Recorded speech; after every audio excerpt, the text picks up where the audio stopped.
Clear as mud, as they say in the trades. Clear as mud. Clear as anything can be at this time. Don't go anywhere, Rochelle. Don't go anywhere. You know why? Why shouldn't you go anywhere? Well, I'll tell you why. Because it's Tuesday. The day the time forgot. Hello, culture lovers. Welcome once again to another edition of Butterback.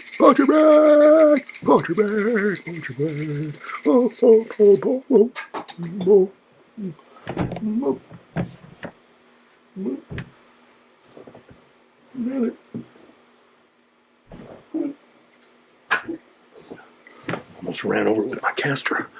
I have the special effects. Gotta have the special effects. How's everybody doing? Welcome back on what is turning out to be kind of a cloudy, kind of a drizzly, kind of a early evening here in the Great Northwest, which is just the way we like it, you know.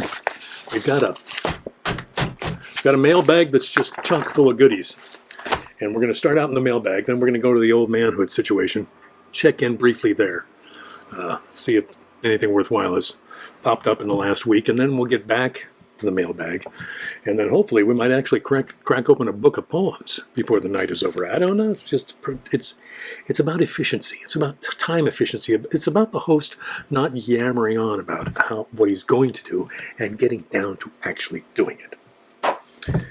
Has he shown up yet? The host? Is he?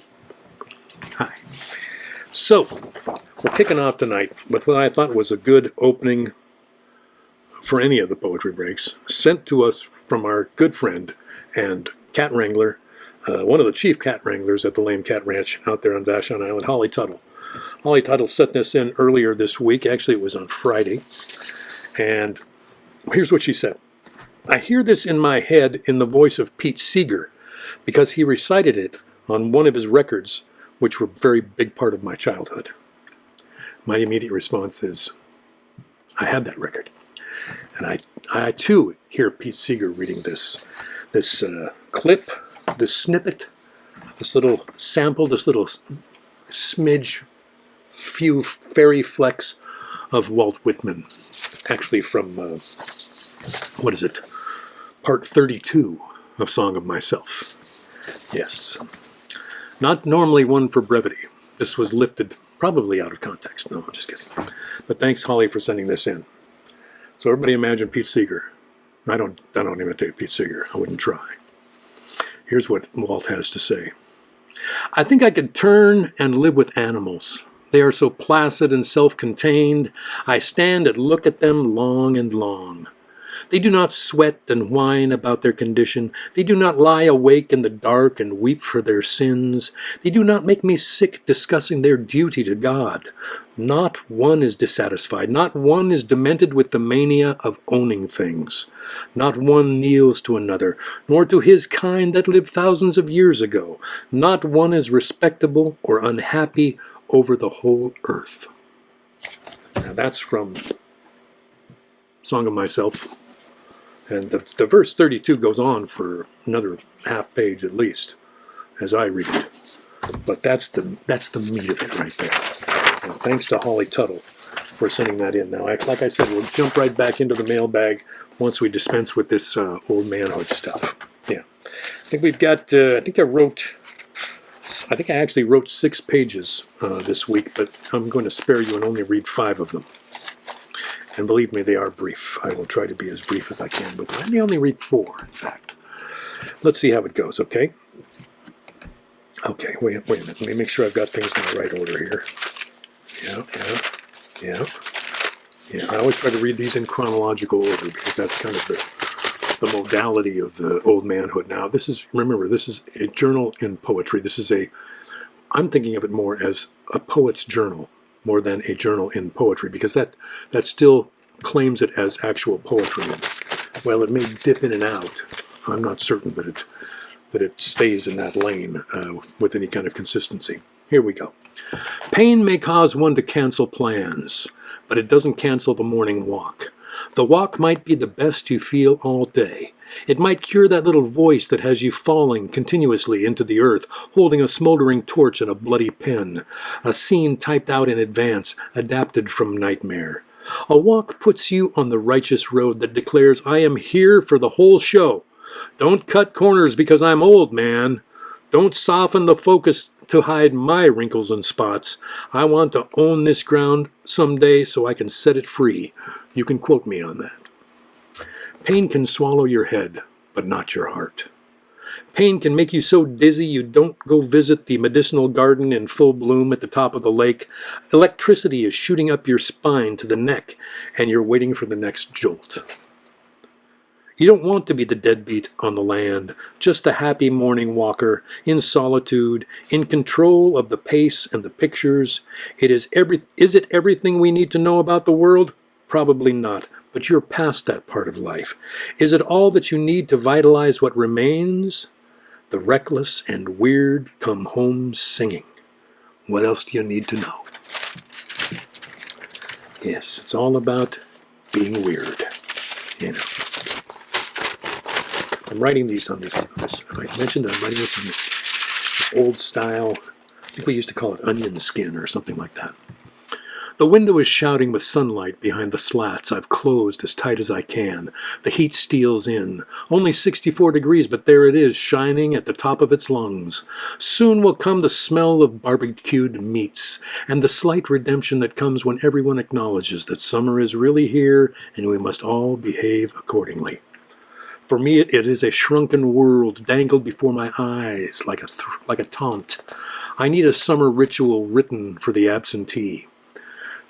Today I spoke to a real poet who has been my friend for 45 years. She took over teaching the college-level poetry workshop where we met all those years ago. She was a full-fledged poet even then. You could smell it on her. She lived in the world the rest of us aspired to. The rest of us felt protective of her, running interference in a landscape of collegiate hurt. We're all so different and the same. She labors for months over one poem, while I've got a new one each day, wondering what the hell it actually is. Part of me would rather she didn't say. I've released myself back into the wild and don't need to hear about mistakes. That much discipline is what I poured into songs for 50 years. I'll turn away from the most beautiful face to preserve the home I found in freeing my pen. Go figure. This one I really like. Let's see, where are we at here? Oh yeah. Things can get awfully wordy here in Oldmanhood. You take a bunch of oldies with time on their hands, and for whom verbalizing might be their last gasps of humanity. The scales really come off the eyes, and the censors have all quit in disgust, so you might hear some pretty far-ranging shit. Mitch is looking for his 7th dog. Mitch sleeps under a bush at the lake, folds a 10x10 blue tarp, not too ratty, each morning before beginning that day's search. Mitch has had 6 dogs to love and to travel with, and he remembers them all fondly. Now, he says, he's looking for his last dog. Molly was a golden retriever in his boxcar days. Butcher was a boxer and hard to corral, but never strayed. Imogen was named for his one true love, last seen through dust leaving Fresno. Connor was a collie who lived to be 10 with his unreliable intestines. Stag was a pit bull with a bite like a bear trap and the reputation to back it up. Bonnie was a mutt who died chasing a stick in this very park. Mitch likes larger dogs for their warmth at night. He likes big floppy ears, best for whispering tales of their forebearers. Mitch's nights are shot through with dog stories. They've touched a part of him that Imogen couldn't. He aches for that simple love when it's gone. I told him I'd keep my eyes open, but he didn't respond. Mitch. And I think I'll end with this one. I don't know why. Perhaps because the next one's not as good. This shouldn't take long. That's what I should say. I've left this until late in the day, the work day, which is a strange term to use here in Oldmanhood because I also count my morning walk as part of the workday, and I count the hours I spend reading other people's poetry as part of it, so the term has been set free in the wild like everything else. Still, I like having a workday. I like my little corner office with its several work surfaces all stacked pretty high with and overdue for tidying, my grandfather's typewriter stand with the hard rubber casters that still work and its solid wood worktop. I am the keeper of this space, and it is scattered like my brain and can go in any of several directions at once, like a wild animal movie asking, who is the hunter and who the hunted? Language has pictures for everything. My new friend, the big-assed birch tree, has a full head of leaves now, gigantic and all flagged up. I wonder which way it's going, besides up. Trees have a different time scale. Their movements are too subtle and slow for us wristwatch animals. We're fast as light to them, yet obviously have no idea where we're headed. Trees take their own sweet time deciding, and that's 3 or 4 lifetimes of us. I'd like to come back as a tree. I used to think I wouldn't want to be an urban tree, but now I think I'd enjoy showing off like that big-assed birch. There you go. For those of you who've noticed, the pandemic suite had a lot of crows in it. I think the Oldmanhood's going to have a lot of trees in it. Of course, there were probably several trees in the pandemic suite, too. There may be a crow or two in Oldmanhood. What are you going to do? You know what I'm saying? You know what I'm saying? What are you going to do? I don't know. Well, I'm assuming everybody's seen the news of the day. It kind of took the jolly level down a few notches here. But I want to read from the mailbag because I got some good stuff. Theo, my friend from the Couth Buzzard bookstore, has been pretty regular here. I don't know if he's here tonight yet, Theo. Hope he's here. Hey, there's Aaron Ochoa, Kim Nelson, Rick Lewis. Goodness gracious, you guys have been thinking. There's Theo. Welcome, sir. Pauline Jones is here. Hey, Pauline. Oh, look at all these people coming in. You know, where was I? Was I out back? Well, I was probably looking at up there. Anyway, Theo sent in some poems. I want to read a couple of these. A poet named Kevin Minh Allen was born Nguyen Duc Minh on December 5th, 1973, near Saigon, Vietnam, to a Vietnamese mother and an American father who remain unknown to him. He was adopted by a couple from Rochester, New York, and grew up in Webster, New York, with his 2 younger sisters. He spent 17 years in Seattle, Washington, pursuing a life less ordinary, and then returned to his hometown in 2017 to pursue something more extraordinary. Kevin has had 2 collections of poetry published in 2014 and 2017, respectively. In 2019, his first book of essays, Sleep is No Comfort, was published. Now, Theo says, this is a friend of mine from his Seattle days. He was one of the last group of infants airlifted out of Vietnam onto a ship at the end of the war. His poems explore his grappling with this reality, and I want to read a couple of these. And I thank you, Theo, for sending this stuff in. I hope you will keep it up. I'm getting so many messages that I can't read everything that everybody sends because I want to get to it, because I have a sense that there might be more coming. So, someday I'll clear the deck and then maybe I can go back through, because I'm keeping track of which ones I've read and which ones I haven't. So, anyway, these are written by Kevin Minh Allen. The first one is called Never Did I Know. When did I become your baby they threw over the wrought iron fence to safety? How was I to know my shadow meant your defeat? When were you going to tell me I had become your sin? There are not enough white hats in this rubber room to debrief me out of my secret that I was the first to be lifted into that airplane inside a bowling bag lined with gold fillings and the egg whites of madmen's eyes.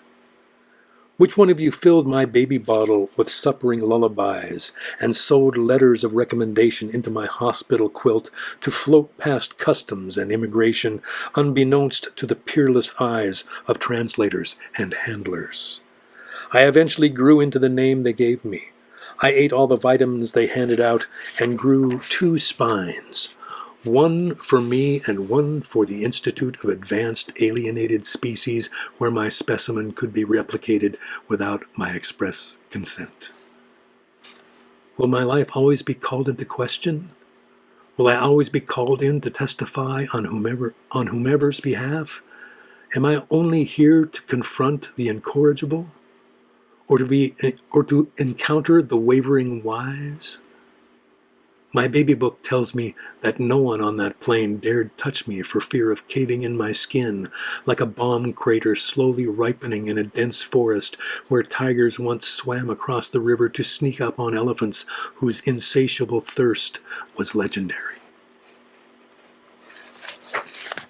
That's Never Did I Know by Minh Allen. And I wanted to read this one. It's more of a prose poem. It's called Orphan and Orphan. Orphan and Orphan. Even without a past, the future will keep on snapping at your heels. If there were a cause, you'd be the reason. So we must insist that you do not ask for what has not been offered. Keep on watching movies that watch you, watching them speak all your lines with voices that sound all too familiar, except in a language we warned you to forget. A burned-out house is a welcome mat with matching drapes and a sunroom where rain clouds keep each other company. Repentance is a broom closet without the broom, but stuffed with unending chores with names like Stephen and Stephanie, Robbie and Robin, and Aaron and Josephine. In the backyard, you're forever mowing. An explosion lights up the sky, and a terrifying whistle splinters into 100 all at once, and then you see a plume of smoke far in the distance over the horizon. Against our wishes, you run toward the blackened cloud, your grass-stained gloves flopping off, and there is no one but you when you arrive. Burning fuel shoots right up your nose. Armless torsos wriggle away from the crumpled pile of metal and crawl under rocks, so surprised they were to see your face after all these years. You instinctually look for the tail to identify the aircraft, but it's missing. Clearly, neither of the wings want to show themselves in the wreckage. What is apparent remains hidden. A line of beetles follows you back to the yard, but you pay them no mind. They chat about the names they'll give their children and whether they could ever love them the way they ought to be loved. Orphan and Orphan. Minh Allen is the poet's name. And there's more of his poetry available online. I looked. You can find it. Yes, indeed. Anyway. It's heavy stuff. It's very, very heavy stuff. I think there might be a wild grackle loose in the studio. It's the hand! The hand, ladies and gentlemen. The hand is here. The hand. Welcome. The hand always smells so good. I think I'm just going to step out for a moment. I'll be right back. No, I guess stay here with the people. Who we got? Aaron Ochoa. I wrote 3 crow poems thanks to me. You wrote 3 crow poems thanks to me. Probably thanks to the crows, right? I mean, think about it. I mean, really. But thank you. Did I mention that our cup of the week is Cindy Snyder? Yes, who invites us all to. Thank you. Thank you for ing. Yeah. Mystery beverage. Lori Trout? Anybody seen Lori? Lori Trout? Up. Right there. Good evening, Ms. Lori. I know we still have to have lunch. Don't let me get away with not doing that, okay? I'm searching for the correct hand salve. Still searching. Still working at it. But the honorary Lori Trout shot, not Jägermeister. Not Jägermeister. I think this is what is this? This is rye whiskey. Rye. Yeah. Sazerac rye. I think it's called Sazerac rye. Let's see what it's like, okay?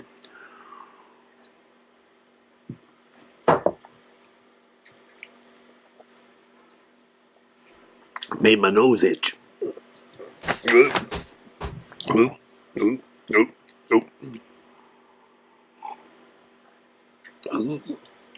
Rye chased with mystery beverage. There's a powerful blend of spirits right there, my friends. That's it, right indeed. Gary Schulstad, down there in Portland, Oregon. He's a relative here of the house here. He's actually the brother of the hand. Does that make him the foot? I don't think so. Let's not get into that this week. We'll break up into small groups later and discuss. 101 Love Sonnets by Pablo Neruda, right? Which is sitting right. Where's Pablo? Pablo! Oh, I expanded my bookshelves and Pablo ended up to be first in the second shelf. Rather, he used to be last on the first shelf. Now he's first on the second shelf. I needed to make room for a couple of new items that came in. A couple of new items. I think what they were. Probably books of poems, right? Anyway, thank you, Gary, for sending this. So I didn't have to pull out the book because it's, it's one of those heavy tomes. You know how those are. This is sonnet number 17. No, sonnet number 17. I was right the first time. Go with it, Bill. Go with your guts. Pablo Neruda. I don't love you as if you were a rose of salt, topaz, or arrow of carnations that propagate fire. I love you as one loves certain obscure things, secretly, between the shadow and the soul. I love you as the plant that doesn't bloom but carries the light of those flowers hidden within itself, and thanks to your love, the tight aroma that arose from the earth lives dimly in my body. I love you without knowing how, or when, or from where. I love you directly without problems or pride.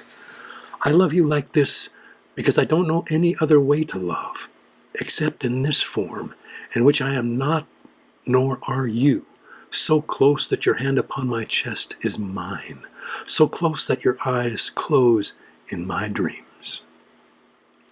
I'm going to read that one more time. I don't love you as if you were a rose of salt, topaz, or arrow of carnations that propagate fire. I love you as one loves certain obscure things, secretly, between the shadow and the soul. I love you as the plant that doesn't bloom, but carries the light of those flowers hidden within itself, and thanks to your love, the tight aroma that arose from the earth lives dimly in my body. I love you without knowing how, or when, or from where. I love you directly without problems or pride.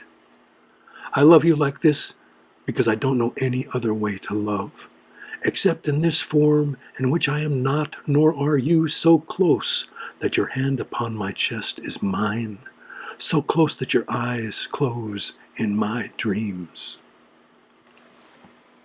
Pablo. Gary says, this is a poem that is dear to my heart, partly because Neruda starts by rejecting the trappings that are typically associated with love, partly because the last two lines perfectly describe those moments in marriage I treasure and find impossible to share, and partly because the description, the tight aroma that arose from the earth lives dimly in my body, ties love back to the body, where the two have become one, which foreshadows those last two lines, which are, so close that your hand upon my chest is mine, so close that your eyes close in my dreams. Thanks for that, Gary. Thank you. Okay. Now, Mary Pecka sent another poem this week, but I can't bring myself to read it for reasons that I will share when we break up into small groups later. No, because it's about me, and I don't feel. Okay, I'll read it, but later. I'll read it at the end, right after I hit the good night button. Yeah. I wanted to read Mark Kenney, Mr. Reliable is my nickname for Mark Kenney because Mark is a what is it? He's a writer. Right. And he writes. Writers write. Right. I knew that. I pretend to be one of those. But you've heard samples of my work. Now you're going to hear a sample of Mark's work. Let's see. I want to read this introductory statement, but it goes on for a bit. I'll go ahead and read it. What the heck? Mark? We just lost my mother-in-law this week at 94 years of age.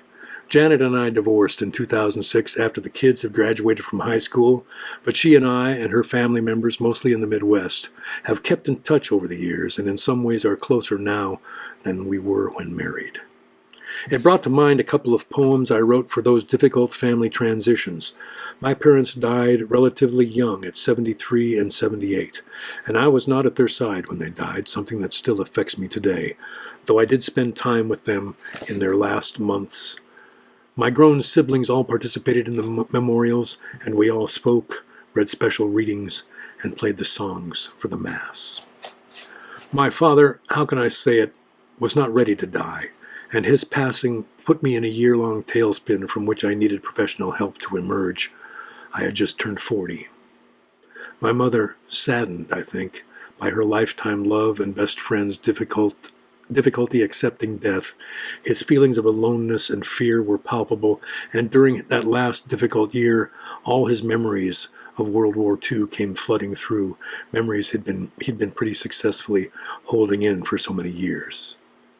On my last visit before he died, he had his two eldest boys, Ed and I, pack him gently into the car, and he told us to head out to the South Platte River. He had brought a bundle of things, and he told us he wanted to throw them in the river. He threw his U.S. Army-issued Colt pistol, his flak jacket, and his helmet in the river. He said that he wanted no one to profit from the things he had used in the war. My mom's deathing experience was different. She had lived and worked as a career nurse, and death was no stranger to her.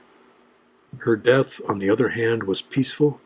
She had everything prepared, and even gathered all of us a month before she died for her last birthday celebration. So the poem is called Pallbearer. Carry the coffin as you must. Stifle feelings if you can. Stand strong if you are able. Pallbearer, father carrier. Heaven's gate is open, wide, wide open. The dead need no longer wait. The living need just one more minute, one last loving embrace to soothe the heart. Then your tears may flow, pallbearer, father carrier. Then your tears may flow. Thanks for that, Mark. Thank you, sir. Keep them coming, baby. Keep them coming. Yeah. I'm still learning how to do this, Still learning how to do this. I don't know. Where are we at? We're at 7:28. Good. My friend, wait a minute, I gotta find. I don't know. Diane thought I should read this, so I guess I will. First, I'm going to read this one. No, I'll read this one first, and I'll finish with that one. There we go. Okay, so my dear friend Mary, who I have known since college. A lot of my college friends are still around. I made some good friends in college. They've stuck with me. Yeah. The checks help, but come on. It's been, 40-some years. I ran out of money a long time ago. Anyway, I got this poem from Mary yesterday afternoon. Her timing impeccable as always. Anyway, this is called, it's fairly short. It's called Bill Davie Wrote a Book. That book you wrote, The Pandemic Suite, sent me swimming into your saltwater childhood. And now it's on the shelf, the poetry shelf, snuggled up tight and alphabetized between Billy Collins and Emily Dickinson. It should be Emily and E.E., But if he can't bother to capitalize, then I can tuck him wherever I want. Besides, I like seeing the two Billies side by side. You belong there, nestled among the laureates, claiming their language as your own, collecting images into a book so full of you that when I finished it, I felt you crowding me on the couch. When you write poems about social distancing, I shouldn't have to tell you to scooch over a bit. A poem for Billy D. by Mary P. May 2022. Thank you, my dear. Yeah. Now, one of my oldest friends, Tim Schweinler, who I don't think attends the poetry break. I think Tim is afraid to attend the poetry break, and I don't blame him. I know Tim. I've known Tim since we were 9 years old. And Tim's got a pass on the poetry break. He's had what I would call an irregular experience with poetry. There was a priest at the church in Tacoma where he and his wife Demetra attend that used to do like quarterly, he'd do a gathering and he'd read poems by a bunch of different poets. And Tim really liked that. And he always said, you need to read all of them twice, and you need to go back like Father Mike did, and reread those couple of lines that really do it. And I keep thinking I should do that, but that's just not the way I read stuff. So anyway, but he's still a contributor. Now, Tim, as I've mentioned before, he and I have practiced transcendental meditation for some time. Him longer than me, of course, because he's the original Beatles maniac. Is that too strong a word? No. Anyway, Tim's been a Beatles fan. I remember going to Tim's house to listen to Sgt. Pepper when it came out. It was in his living room on Washington Street in Tacoma, on his mom's stereo, that I first heard Sgt. Pepper. He's a dear friend, and he has been probably one of the most amazing patrons of my art in my entire life. So he was doing one of the TM Zoom calls. They do these Zoom calls where you got like 5,000 people meditating at the same time, which I've been to many times, and they are great. I've been meditating on my own for the last few months. I keep telling myself I need to get back into that. Bob Roth, who is the president of the David Lynch Foundation, is the host of this Zoom call. So it's wonderful. If you're a practicing TM person and you haven't heard about Bob Roth's thing, hit me up and I'll turn you on to it. Anyway, Bob Roth will often read a poem at the end of the Zoom call, and he read one by Derek Walcott last week sometime, and Tim sent it on to me. It's called Love After Love. Because Tim and I were talking. Tim and I talk all the time. You see, I go for a walk early in the morning, and I record on an audio recorder audio files for Tim. Then I break it up and I put it into little emails, and I send all those to Tim in the morning. Tim walks in the afternoon. He will have listened to my audio from the morning, and he records audio for me in the afternoon, sends it to me. And then I listen to his audio before I go out for my next walk. And then on Sundays, we do this thing that we call church, where at 8 a.m. on Sunday morning, we get together on FaceTime and talk about the week. It's absolutely glorious. He's one of the only people on the planet who can make me actually collapse in laughter. I mean, actually lose my balance and fall to the floor in laughter. And he's been able to do that since we were 9 years old. Yeah. Love After Love by Derek Walcott. He and I were talking, I'm sorry. He and I were talking about how neither of us like looking in mirrors anymore. It's one of the things we've noticed. One of the things we would wish for senior citizenship is to have all the mirrors removed from our homes. Which is one of the reasons why this is so difficult for me to do, and has been for some time, is that I'm basically goofing in front of the mirror like I did when I was a kid, only I'm not a kid anymore. Yeah, I'm not kidding. I'm not a kid. I may be kidding, but I'm not a kid. Yeah. Love After Love by Derek Walcott. The time will come when, with elation, you will greet yourself arriving at your own door, in your own mirror, and each will smile at the other's welcome. And say, sit here, eat. You will love again the stranger who was yourself. Give wine, give bread, give back your heart to itself, to the stranger who has loved you all your life, whom you ignored for another, who knows you by heart. Take down the love letters on the bookshelf, the photographs, the desperate notes. Peel your own images from the mirror. Sit. Feast on your life. I got to read that one again.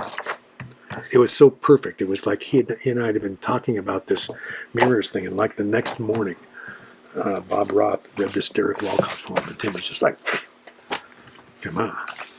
As if it were custom ordered, you know?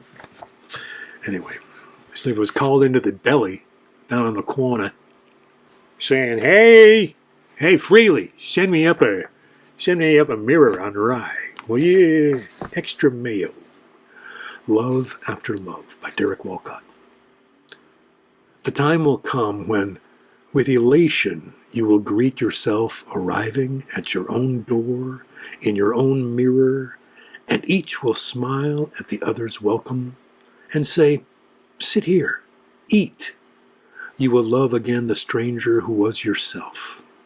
Give wine, give bread, give back your heart to itself, to the stranger who has loved you all your life, whom you ignored for another, who knows you by heart. Take down the love letters on the bookshelf, the photographs, the desperate notes. Peel your own images from the mirror. Sit. Feast on your life. That's sweet. That's goodness. That's goodness right there, folks. Oof, goodness. Anyway, I think that's all I got. I think that's all I got for tonight. I was going to crack a book of poems, but I think it would take us off in a new direction, and I don't think I've got another direction left in me tonight.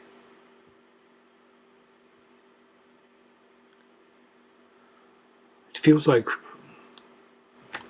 we've been in a state of desperate need to take care of each other for some time now, and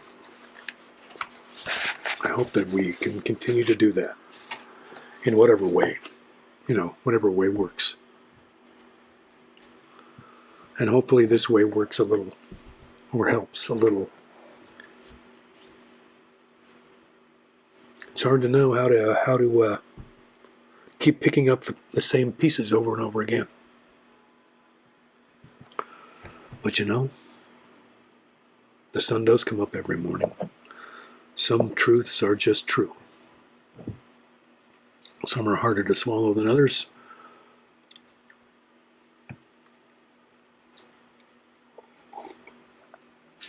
If you will, then we'll try this again next week. What do you say? What do you say? Yeah. I don't feel like we've shortchanged the experience. I feel like it was just right. That was the right place to stop. Thanks to everybody. Thanks to Tim. Thanks to Gary. Thanks to Mark. Thanks to Holly. Thanks to Mary. Thanks to Theo for sending stuff in. Poetry Break 22. Poetry Break 22. Where is it? It's right there. poetrybreak22 at gmail.com. In case any of you don't already have that. Seems like everybody here is people that have written in. Holly. Thanks, Holly. Pauline. Val Sanford. Hi, Val. I hope to see you soon. I need to talk to you. We need to talk on the electric telephone about you coming up here. Chrissy Chesmore. Another Whitworth person in the house tonight. Gosh, can you believe that was for me, that was more than 40 years ago. Okay. All right, Bill. Yeah, let's go there. Yes, what a way to wrap up the evening. Yeah, it's great. Anyway, thank you. for coming. Thank you for hanging out. Thank you for still being here, if you are, in fact. Hello? Hello? Anyway, but we will do this again next week. I hope everyone has a poetic week. See you next time around, okay? All right. Good night.